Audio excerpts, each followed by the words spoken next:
Hey, this is Rich over at TVP Live with another quick tips tutorials brought to you by Adobe Photoshop Elements Tutorials Group. And let's jump right in with today's poster. I want us to know how to recreate this picture here with the sunflower and the yellow butterflies.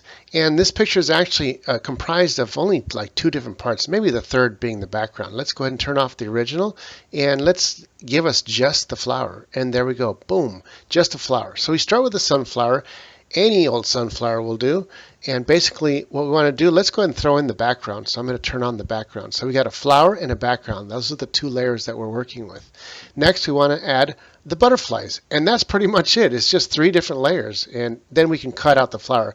But before we do that, I'll show you how to make the butterflies by starting a single butterfly. I'll go ahead and turn off the group of butterflies and we'll start with a single one.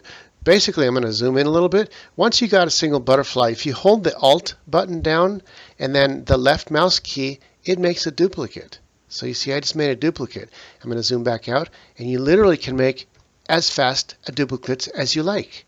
And then you can resize them a little bit smaller, hit OK, grab this one, make it a little bit smaller, like that, hit OK.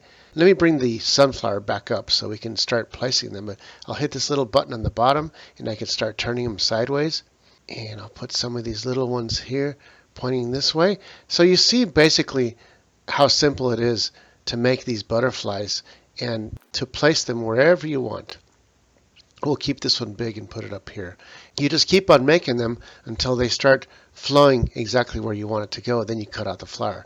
So we can go back to group of butterflies that's already there. Now we just want to do is cut out the flower. So let's go ahead and go to the flower here. I'm going to grab an eraser and make it like, I don't know, 10 point. And I'm going to zoom way in here. And with the eraser, I'm going to follow one of the petals of the flower here. And let's do something like this one here. Then we'll come over to this side. And we can just grab one like this. And then I can take a much thicker eraser, so let's say about a 50 point, so it's a little bit softer, and erase part of the flower that we don't want to see. Then I'm going to take the polygon and cut everything else out. I can actually turn the group of butterflies off for a second here, and I'll go ahead and zoom in and cut out what we don't want of the flower.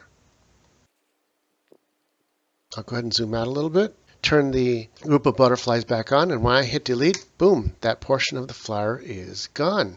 And there we go. We got something similar to this original. So you can't really tell the difference. And that's pretty much how to create this photo that the poster wanted done. And that's it for this tutorial. This is Rich calling it quits, saying over and out.